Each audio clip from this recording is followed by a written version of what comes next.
पावसाच्या जोरदार आगमनानं सगळ्यांच्याच आशा उंचावल्या होत्या। गेल्या काही वर्षात दुष्काळाच्या झळा सोसलेल्या भागातही शेतकऱ्यांनी मोठ्या उत्साहानं पेरण्या केल्या। मात्र पावसानं दडी मारल्यानं पिकं आता माना टाकायला लागली आहेत।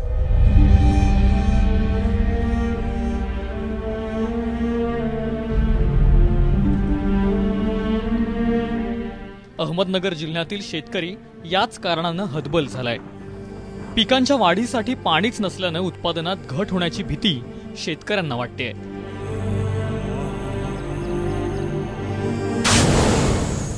पेरणी झाल्यानंतर आज कमीत कमी 1 महिना झालेला आहे। 1 महिना झाल्यानंतर कुठं पावसाचा थेंब नाही आणि आजची परिस्थिती आपण ज्या पिकात उभं आहे त्याचा जोमदारपणा नाही। त्याचं आता जर निमशी आयुष्य निघून गेल्यामुळं हे पीक खरीपाचं पीक येण्याची शक्यता संपलेली आहे आणि परत हा खर्च सोसून परत आता दुबार पेरणी करणं शक्य नाही। वेळ गेली आणि खर्च गेला। त्याला पाणी नाही, कपाशीला पाणी पाहिजे असं वाटलं होतं पाऊस होईल पाणी होईल, पण आजच्या परिस्थितीला आपण पाणी देऊ शकत नाही, पाऊस येऊ शकत नाही, तर जवळजवळ पीक धोक्यातच आहे।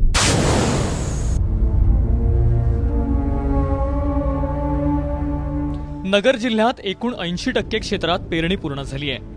यामध्ये उडीदाची 490%, मुगाची 334%, तर तुरीची 113% पेरणी अशी सर्वाधिक पेरणी झाली आहे। तर त्याखालोखाल बाजरीची 40%, कपाशीची 77% आणि मक्याची 66% पेरणी झाली आहे। जिल्ह्यात आतापर्यंत साधारणपणे 48% पावसाची नोंद झाली आहे। मात्र दक्षिणेतील नगर, शेवगाव, पाथर्डी, कर्जत, जामखेड अशा अनेक ठिकाणी अजूनही पुरेसा पाऊस पडलेला नाही। त्यामुळे या भागातील शेतकऱ्यांच्या चिंतेत भर पडली आहे। 4-5 एकर बाजरी पेरली, एकरी त्याला 2 गोणे खत सोडलंय, मस्त पण आता जळून गेलं पीक। कपाशी लावली, 6-7 डबे कपाशी लावली, परत मूग पेरलाय, उडीद पेरलाय, काय सगळं पीक जळून चाललंय। आता याच्यात लोकांच्या मेंढर शेळ्या सोडून जायच्या चरायला, परत वावरं नांगरायचे, आला पाऊस तर परत ज्वारी पेरायची, नाही आला तर बसायचं असंच। कर्ज वाढणारच ना, कर्ज आता साहजिक आहे ना। तुम्ही सांगा आता जो माझा 30,000 खर्च झालाय, आता हा खर्च पाण्यात टाकून दिला, आलं देवाने दिलं तर आलं, नाही आता याच्यात काही येण्यासारखं काही नाही।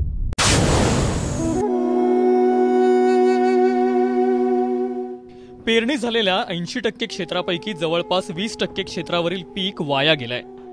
उर्वरित भागातील पिकांची स्थितीही काही वेगळी नाही। अशा परिस्थितीत आपत्कालीन नियंत्रणासाठी 1% पोटॅशियम नायट्रेटची फवारणी आणि विरळणीची शिफारस कृषी विभागाने केली आहे। बाजरी आहे, महत्त्वाचं पीक आहे, तूर, मूग, उडीद आणि त्याचप्रमाणे सोयाबीनची जी पिकं आहेत याच्यामध्ये आता ते जवळपास 1 ते 1.5 फुटीच्या वाढीच्या अवस्थेत आहे।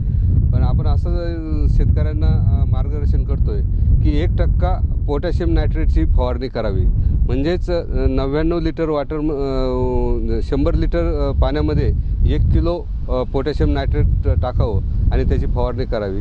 त्याचप्रमाणे ज्या ठिकाणी जास्त दाट पेरलेलं आहे, बाजरी असेल, मका असेल, तर त्याची विरळणी करावी आणि विरळणी केल्यानंतर त्याच्यावर सुद्धा फवारणी घेतलं तर कमीत कमी 10 दिवस तरी ते पीक तग धरू शकेल, असं आपण शेतकऱ्यांना सल्ला देतो।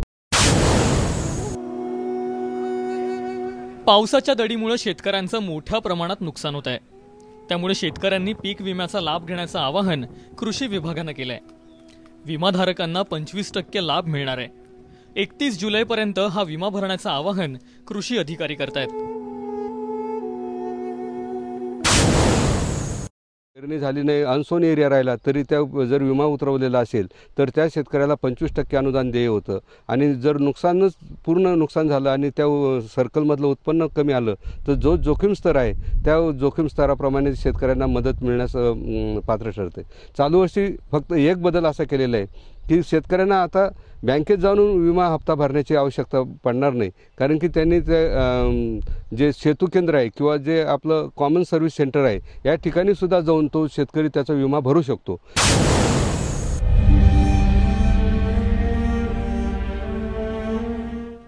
पावसाच्या ओढीमुळे शेतकऱ्यांना दुबार पेरणी करावी लागते। पैशांअभावी काही शेतकऱ्यांना तेही शक्य नाहीये, पण आपत्कालीन व्यवस्थापन आणि पीक विम्यामुळे शेतकऱ्यांना थोडा आधारच मिळेल। पांडुरंग रायकर, एबीपी माझा, अहमदनगर।